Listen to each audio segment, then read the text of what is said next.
Assalamualaikum warahmatullahi wabarakatuh. Halo guys, kembali lagi bersama saya Harisha Putra. Nah, di mana kali ini kita akan membahas tentang eh, basis data, di mana tugas kalian adalah ujian tengah semester. Nah, di sini kita dikasih soal sama dosen kita, Pak Suwanto Sanjaya. Nah, di mana di sini kita akan eh, menggunakan database. Nah, di sini sudah ada faktur penjualan, nah, dan faktur pembelian. Nah, di sini kita akan mencari proses normalisasi, konseptual modeling, logical modeling, dan physical modeling. Kemudian kita mengimplementasikan model fisik yang dihasilkan ke dalam perintah DDL menggunakan aplikasi SQL+. Nah, kemudian isikan beberapa data ke dalam salah satu tabel. Yang terakhir, buatlah penjelasan beberapa contoh perintah seleksi data sesuai dengan data yang sudah dimasukkan. Nah, di sini kita sudah dikasih soal yang mana berbentuk faktur. Nah, di sini ada dua, faktur penjualan dan faktur pembelian. Nah, langsung saja kita ke proses normalisasinya. Nah, di sini sudah ada faktur pembelian dan faktur penjualan. Nah, di sini kita dikasih faktur penjualan, di mana di sini ada nomor faktur, tanggal, kepada atau customer, dan alamat. Nah, di sini ada kode barang, nama barang, quality, satuan, harga satuan, diskon, dan subtotal. Nah, di sini kita akan menggunakan beberapa tahap tentang UNF, Unnormalized Form. Nah, di sini sudah ada. Yang pertama adalah kita menggunakan tahap, di mana yang pertama UNF atau normalized form. Nah, yang kedua di sini kita first normal form atau normalisasi yang pertama, normalisasi yang kedua, dan normalisasi yang ketiga. Nah, sekarang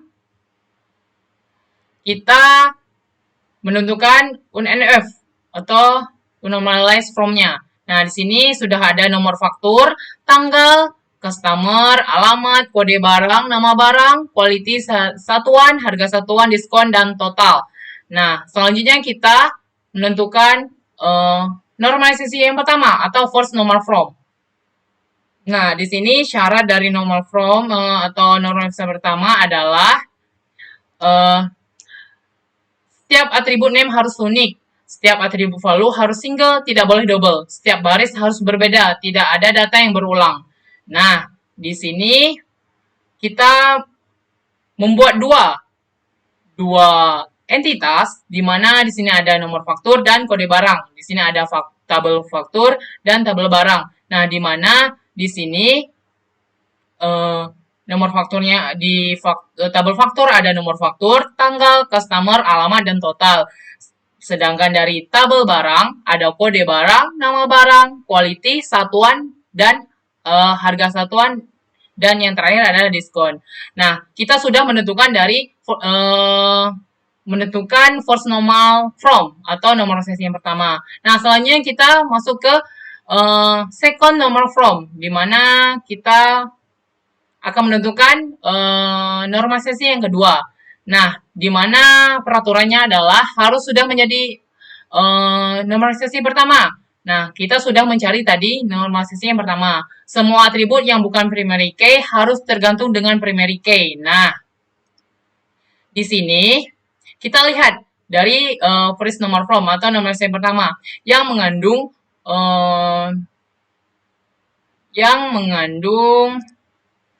primary key. Nah, yang mengandung primary key di sini adalah nomor faktur, kode barang.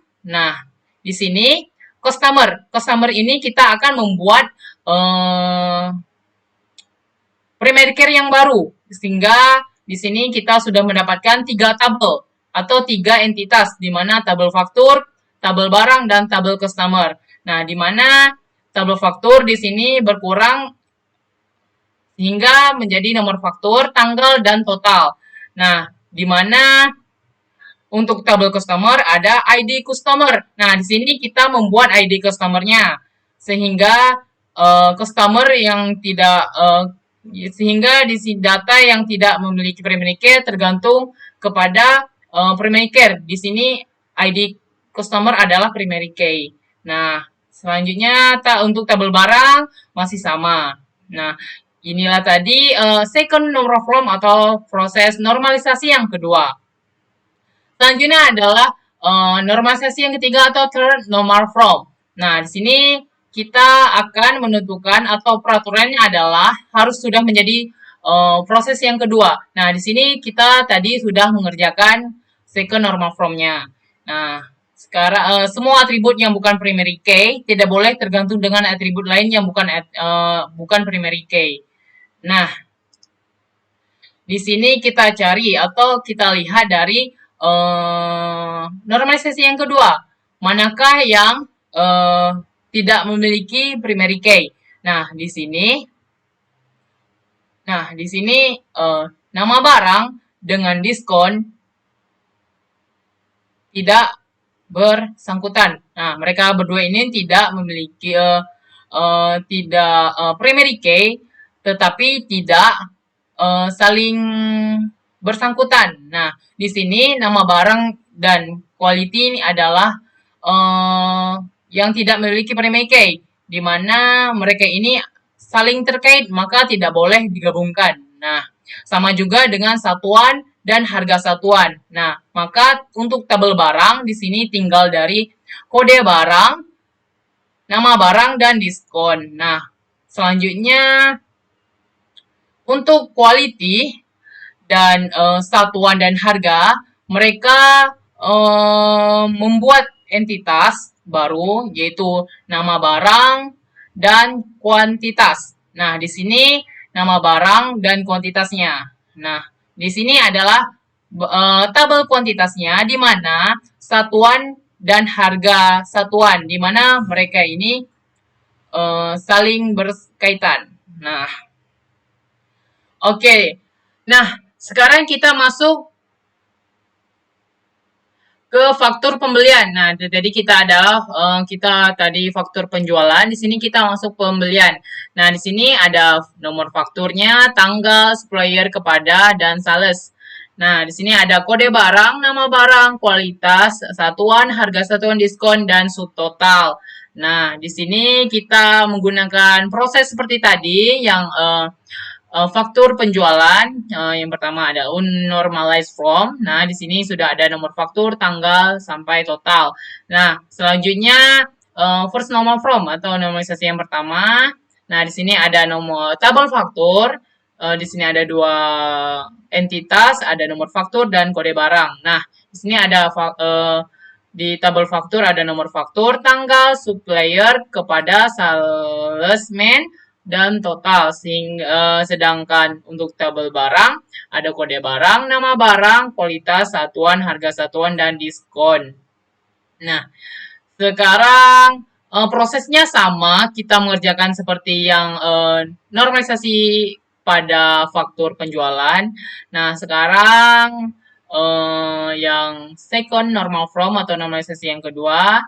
Nah, di sini kita lihat dari faktur atau normalisasi yang pertama di sini diubah atau dibuat entitas baru di mana di sini ada tabel faktur, tabel supplier, tabel toko, dan tabel barang. Nah, di mana di sini supplier membutuhkan ID atau di sini juga kepada toko kepada ini membutuhkan ID atau tabel toko ini membutuhkan ID.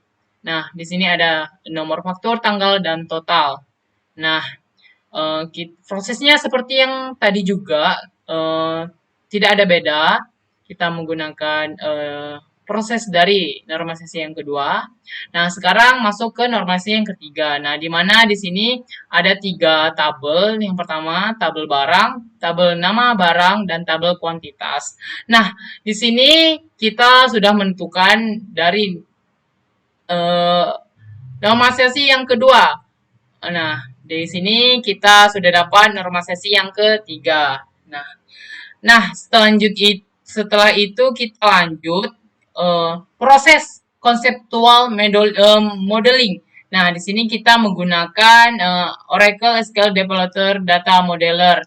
Nah, di mana kali ini kita akan membuat entitas. Nah, entitasnya adalah kita klik tambah faktur penjualan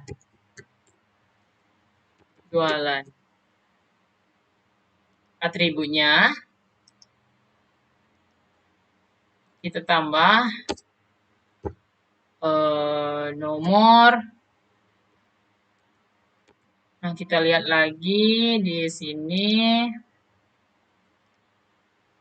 Oke, di sini kita lihat tanggal, nomor fakturnya, nomor faktur,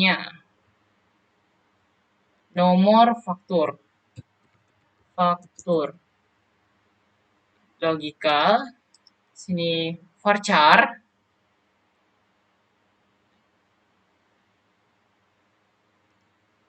Nah, di sini isi 20 aja dan primary UID. Nah, kita tambah. Yang kedua ada tanggal. Ini kita logical. Date. Kita menggunakan date. Nah, ini mandatory.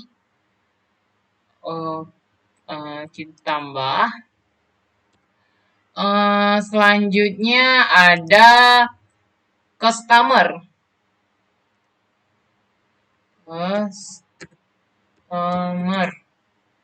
Nah, di sini kita pakai varchar. Varchar. Ini 25 saja. Mandatory. Nah, selanjutnya ada alamat dan total. Alamat di sini pakai varchar 25. Kita tidak perlu, kita langsung klik mandatory, tulis dan total. Nah, logical. Nah, di sini kita menggunakan integer mandatory dan oke. Nah, ini tadi faktur penjualan. Nah, untuk mempersingkatkan waktu, saya akan menyekip bagian ini dan saya akan langsung membuat relasinya. Nah, jadi kita agar mempercepat waktu, kita akan skip. Nah, langsung saja. Nah, di sini saya sudah membuat faktur penjualan dan faktur pembelian, di mana kita sudah melakukan normalisasi antara faktur penjualan dan faktur pembelian. Nah, sekarang di sini kita akan menjelaskan. Nah, relasinya. Sini sudah ada faktur penjualan, barang jual, customer, kuantitas jual, nama barang jual, toko, nama barang beli, kuantitas beli, supplier, barang beli, dan faktur pembelian. Nah, di sini ada toko, dan faktur penjualan, di mana toko, setiap toko terdapat faktur penjualan atau di sini kita menggunakan one to many. Nah, ini bentuknya. Nah, sini kita pakai one to many relasinya. Nah, sekarang faktur penjualan ke barang jual. Nah, di sini faktur penjualan ke barang jual, setiap penjualan itu, setiap faktur penjualan itu terdapat banyak barang yang dijual atau setiap faktur penjualan itu diisi atau terlampiri barang jualnya. Nah, di sini menggunakan relationnya one to many. Nah, barang jual ke customer. Nah, di sini customer ke barang jual atau barang jual customer. Nah, di sini kita menggunakan one to many. Kenapa? Setiap customer boleh memiliki banyak barang atau bisa memiliki barang yang akan dijual. Nah, setiap customer bisa menjual barang jual, banyak barang jual. Sedangkan barang jual ini bisa memiliki banyak customer. Nah, makanya menggunakan relationnya one to many. Sekarang ke customer ke kuantitas jual. Nah, di sini juga setiap customer ini membutuhkan kuantitas jual. Nah, hingga kita di sini menggunakan relationnya tuh one to many. Nah, kuantitas jual ke nama barang jual. Nah, di sini agak berbeda. Kita menggunakan one to uh, di sini kita menggunakan uh, relasinya tuh one to many atau many to many. Nah, di sini agak berbeda. Nah, selanjutnya nama barang jual. Nama barang jual ke toko. Nah, setiap toko ini mempunyai banyak nama barang yang akan dijual. Nah, setiap nama barang jual ini bisa memiliki banyak toko dan bisa memiliki setiap satu toko juga. Nah, sekarang faktur pembelian. Nah, toko ke faktur pembelian. Nah, setiap toko memiliki faktur pembelian atau toko setiap faktur pembelian ini pasti ada di toko. Nah, makanya kita menggunakan relationnya yang one to many. Nah, sekarang faktur pembelian ke barang beli. Nah, setiap pembelian pasti ada yang barang yang dibeli. Maka setiap faktur pembelian ada barang dibeli. Nah, setiap faktur pembelian itu tercatat barang yang dibeli. Maka di sini kita menggunakan relationnya tuh one to many. Nah, barang beli ke supplier. Nah, di sini supplier sini setiap supplier bisa membeli barang beli. Nah, di sini kita menggunakan one to many juga. Nah, di sini supplier ke kuantitas beli sama dengan yang sini antara customer sama kuantitas jual. Nah, di sini beli kita menggunakan one to many. Nah, di sini kita agak berbeda antara kuantitas beli dengan nama barang beli. Nah, di sini kita menggunakan relation dari one to many to one atau one to one.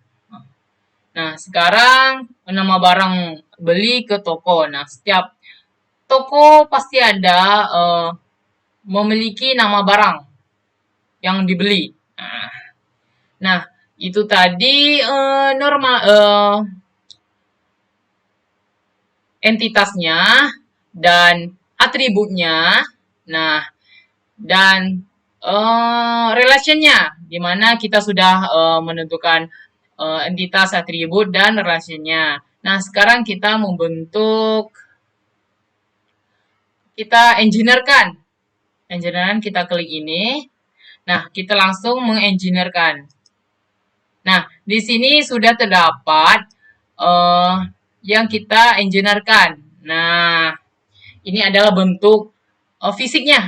Nah, sekarang apa lagi? Logical modeling. Nah, tadi adalah logical modeling yang kita buat. Nah, selanjutnya, sorry. Physical modeling. Nah, yang kemudian implementasi model fisik yang dihasilkan ke dalam perlintas DDL menggunakan aplikasi SQL+. Nah, kita langsung saja ke command line. Nah, di sini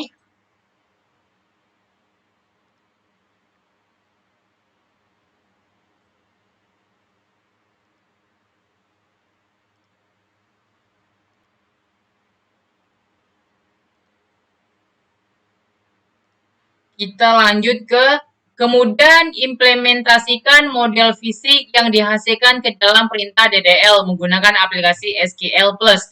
Nah, di sini kita langsung ke run SQL command line. Nah, di sini. Oke, kita lanjut. Proses yang kedua, kemudian implementasikan model fisik yang dihasilkan ke dalam perintah DDL menggunakan aplikasi SQL Plus. Nah, di sini kita akan menggunakan command line. Di sini command line. Sini kita langsung connect SYS AS SYS DBA. Nah, DBA enter. Nah, password di sini kita menggunakan password yang kita buat pas mendownload SQL Developer kemarin. Nah, di sini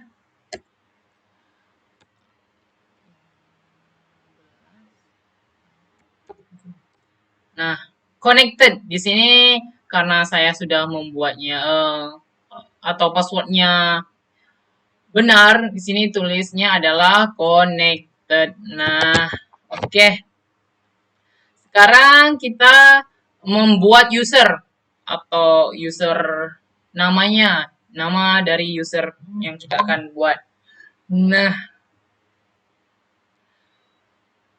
create user UTS 1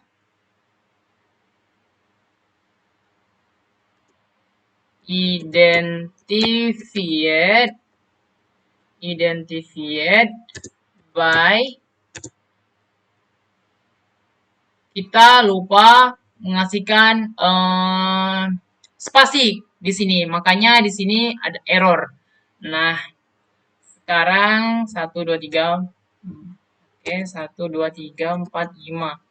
Nah, enter. Nah, di sini adalah user created di mana UTS yang user yang kita buat UTS ini adalah dia tuh create usernya created.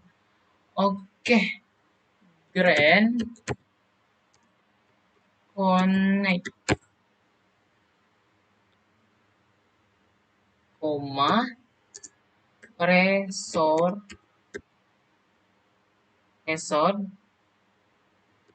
koma DBA to UTS 1. Nah, di sini kita tadi salah kita menggunakan S. Nah, sedangkan di sini tidak menggunakan. Nah, di sini grand success. Nah, di sini kita sudah diizinkan untuk memberikan aksesnya. Nah, sekarang kita membuat tabel. Lihat. Nah, di sini kita menggunakan faktur penjualan saja. Agar mudah, di sini sudah terdapat varcharnya juga. Nah, create table faktur penjualan. Nah, di sini kita faktur penjualan, buka kurung, enter. Nah, di sini ada nomor faktur, nomor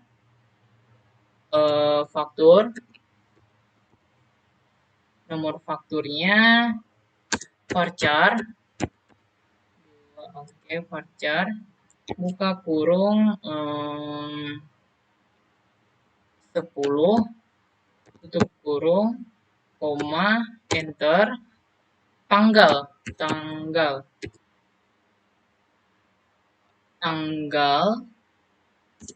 varchar 2, buka kurung 10, tutup kurung, koma, enter. Nah, sekarang customer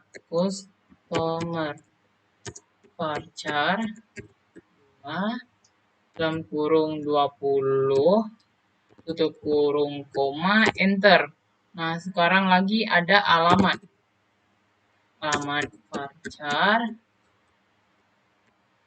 2 tutup kurung 25 tutup kurung koma enter. Terus ada total.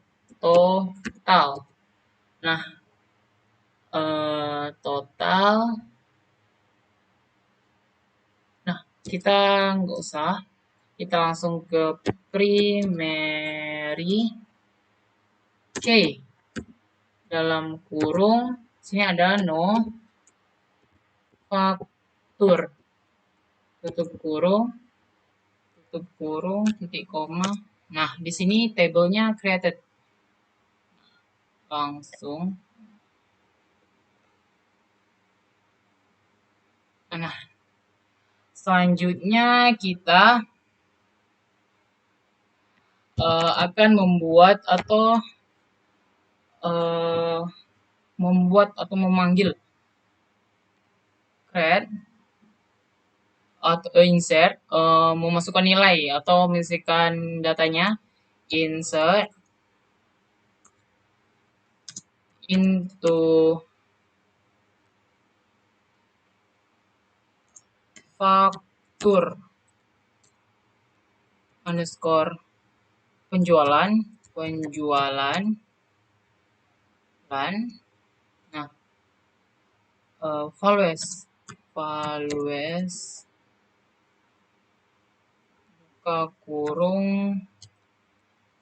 Di sini nomor fakturnya kita menggunakan 001 menggunakan petik dulu 001, petik lagi koma spasi.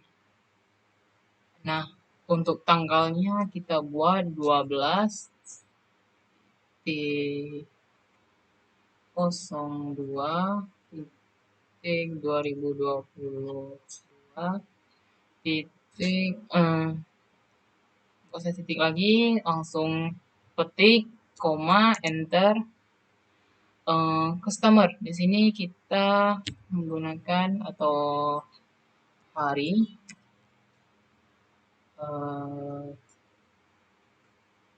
tanda petik koma spasi alamat di sini kita menggunakan jalan petik jalan. Nah, di sini titik koma lagi. Oh, sudah. Tutup kurung. Nah, tutup kurung. Oke, kita lanjut. Nah, di sini saya sudah memanggil satu table. Nah, sini kita akan membuat lagi insert atau kita copy saja yang ini. Kita copy. Nah, di sini kita tinggal ubah jalannya.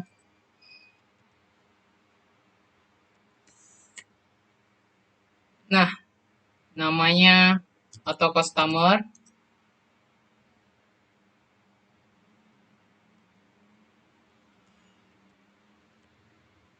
Nah, oke, kita edit dulu. Lanjut. Di sini 005 tanggalnya 23 02.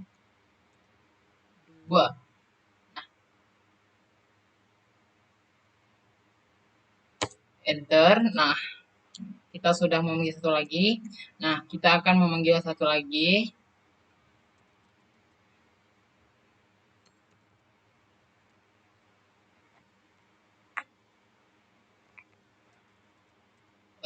Sini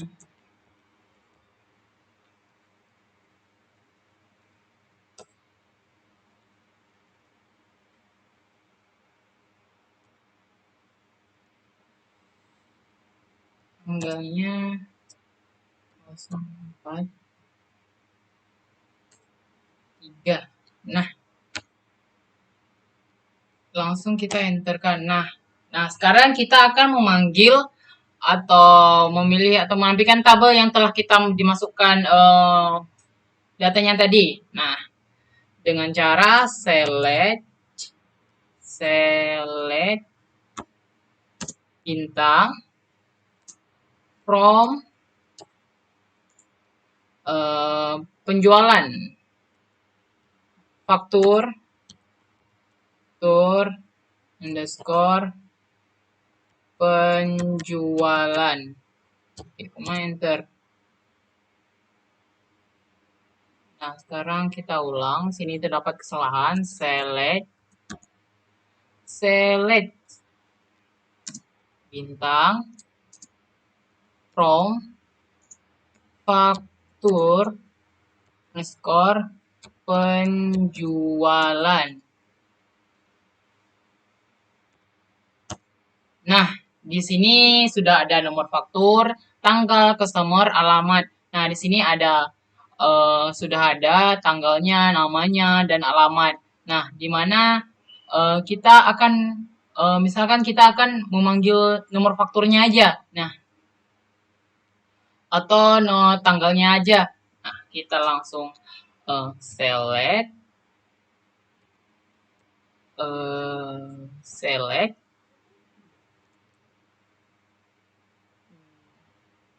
no underscore faktur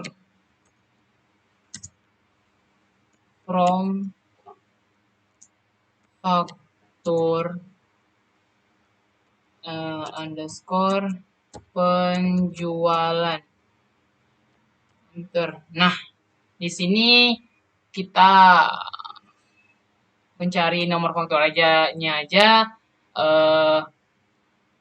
muncul nomor fakturnya aja. Nah, sedangkan untuk mencari tanggalnya aja, customernya aja, kita lakukan seperti yang tadi, select atau tanggal from faktur penjualan. Nah, itulah tadi proses dari semua dari isikan berapa data ke dalam salah satu tabel tadi. Buatlah penjelasan beberapa contoh perintah seleksi data sesuai dengan data yang sudah dimasukkan. Nah, kita sudah melakukan tadi. Itulah tadi caranya. Nah, semoga bermanfaat bagi kita. Saya akhiri, wabillahi taufiq wal hidayah. Wassalamualaikum warahmatullahi wabarakatuh.